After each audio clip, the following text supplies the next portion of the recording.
Welcome to my daily practice at Wendy Coad Art. If you find this video interesting or helpful, please consider subscribing to my channel and liking the video. Hi, my name is Wendy and I'm an artist. I've been an artist my whole life and I am excited to invite you into my studio and show you my art practice. I paint every day and I do acrylic on paper. I also do stencils. I draw. I organize my studio space. I do a lot of things. For me, art is about problem solving, so there's always little tricks and tools that I can share with you along the way. So welcome. I'm so glad you're here. Studio. I am excited this morning because yesterday I took a chance and I decided to continue painting on paintings that I already liked. Quite a bit, actually. I like them quite a bit. And sometimes it works and sometimes it doesn't. This time it was great. And I'm very, very excited about the results. I think here with the paper, the map paper, I am done. So I'll be taking these off the boards. I don't like these to get too busy because they already have a very busy background. Everything else is fine. I can just keep going. I can add more. I can take things out by adding more. You know how that works. At a certain point, though, it becomes a little too overlaid with paint. And so I have to be careful about that. But here we have it. The next day, the paint is dry. Not only did that work on this side, but I also like what it's done on this side as well.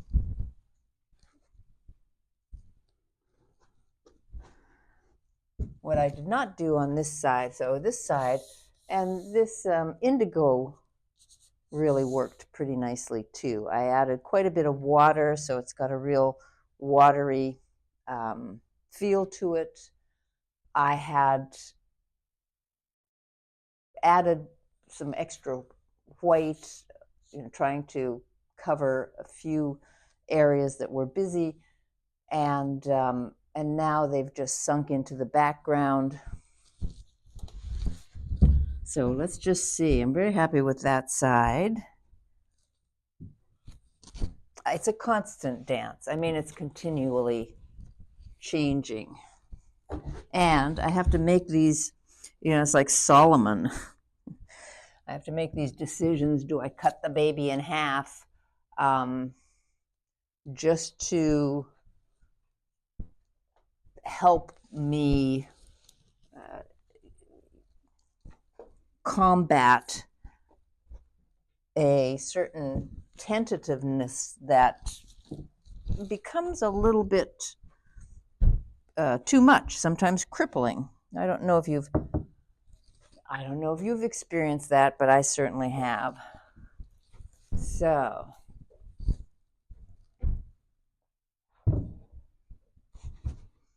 and I mean, there's nothing wrong with pretty pictures. I do like pretty pictures.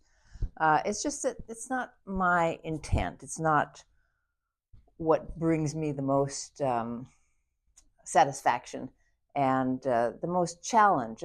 And basically, I want to challenge the viewer as well as be challenged when I make the work itself. So it's got to be something more to it than that first stop at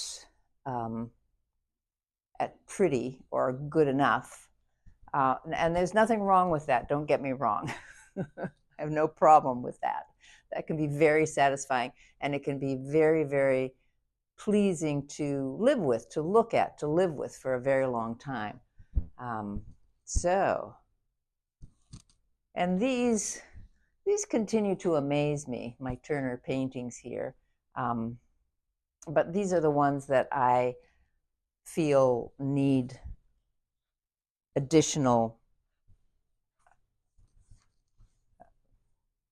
color, additional line, something additional. I just don't know what it is, so I'm going to get started. I'll make some mistakes, possibly, or it'll just go very easily. I'm always amazed. I'm just always amazed at the process, how the process goes. So I'm looking at some paint here that I had from another project, and it's a very deep green, a blackish green. So let me get some water.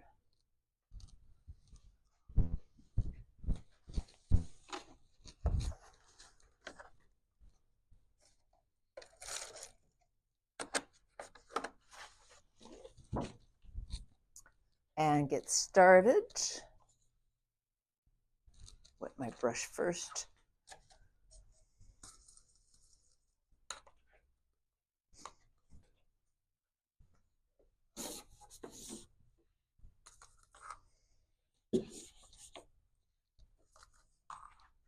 So I'm looking for some counterpoints to the turquoise. Do you see how each layer seems to have a position in terms of depth, how close to the surface or how far back things go? And some of it is because of the intensity of the line.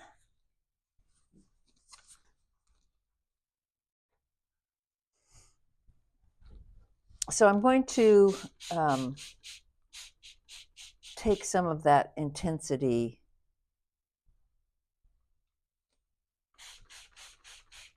and soften it, move it a little bit down the page. Now, if these were on a table, I wouldn't get these drips. I love the drips.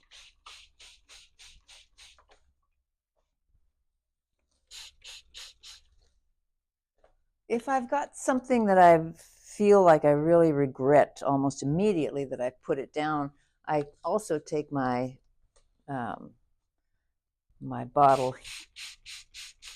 spray bottle, and I can't erase, sadly. This is really an additive process, not much subtraction that goes on.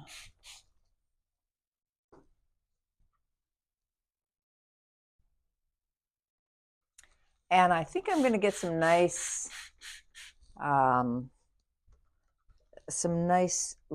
shapes here, shades coming across from this.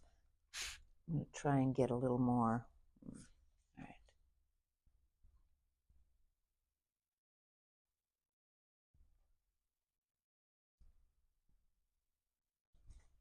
And I can just add in anything that I think got a little too diluted.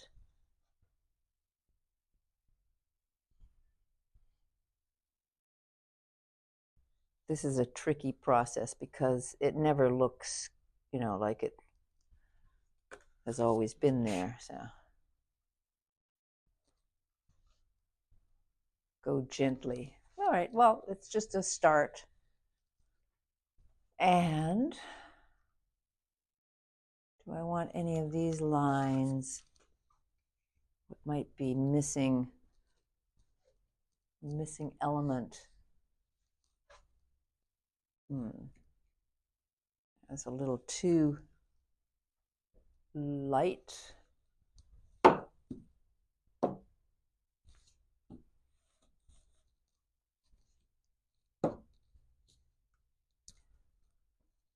We're making marks, different marks, they all have, it's like a language. They all say something different. Some are loud, some are soft. X some of them, O some of them.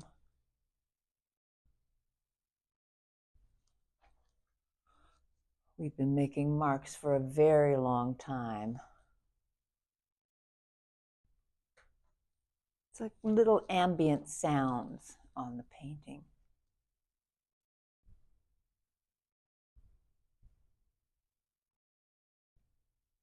So that's all I'm going to do today. I'm going to go back into these.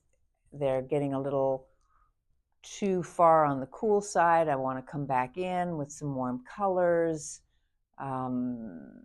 balance these lines, these distinct lines, but I can't see what they're going to look like after the paint has dried. So I'm going to pause and allow that to happen.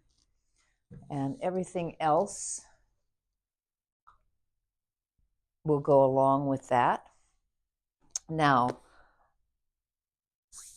I still want to do some work. So what I'm going to do is come over to this table that I've been using to organize some things. Ooh.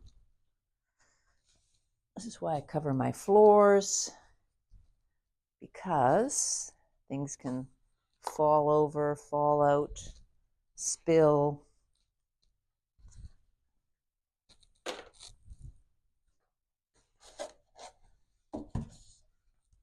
And I've already got these set up for doing some smaller works.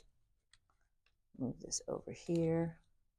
And just because I have some paint on my brush, I'm going to continue and just make some lines here.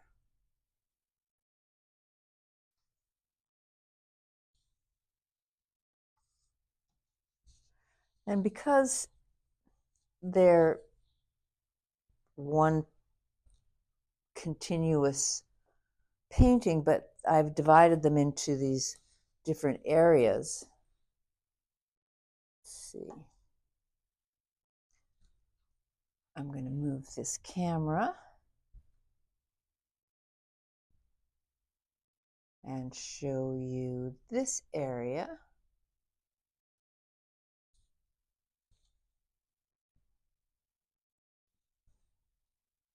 I'm going to use the same technique with the line and the spray. And I can direct the spray so that it creates a softer shape, not quite as harsh a line. Need a little more paint in some of these areas. And another thing is, now that this is wet, if I want to just continue to wet the surface and add a few little dollops of paint to some of these wet areas, it's going to spread very nicely.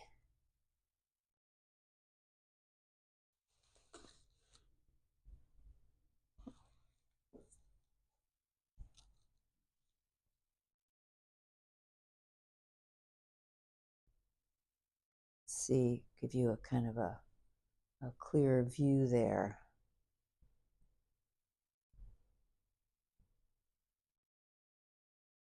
So you can really kind of get some nice spready shapes, organic shapes that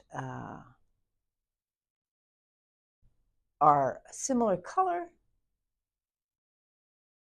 to what I've already laid down, but they just have a different quality. And the other thing I do often is just to shake out the brush.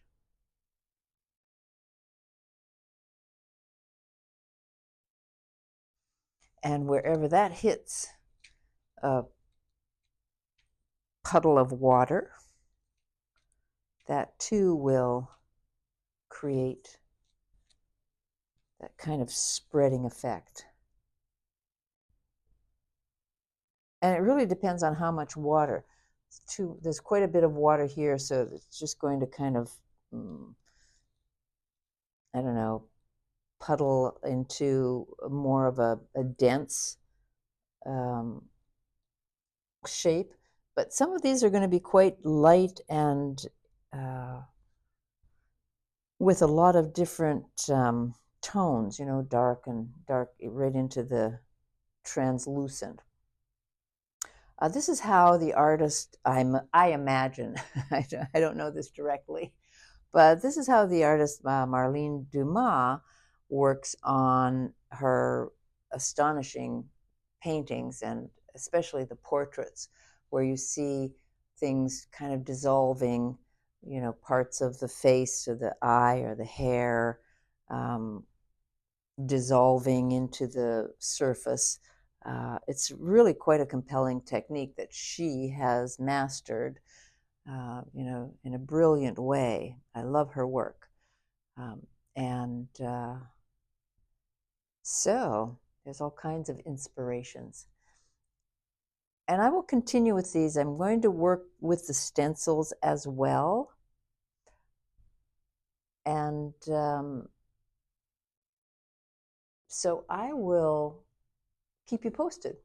I'll keep working on these, and you are invited to join me again as I move through my painting process.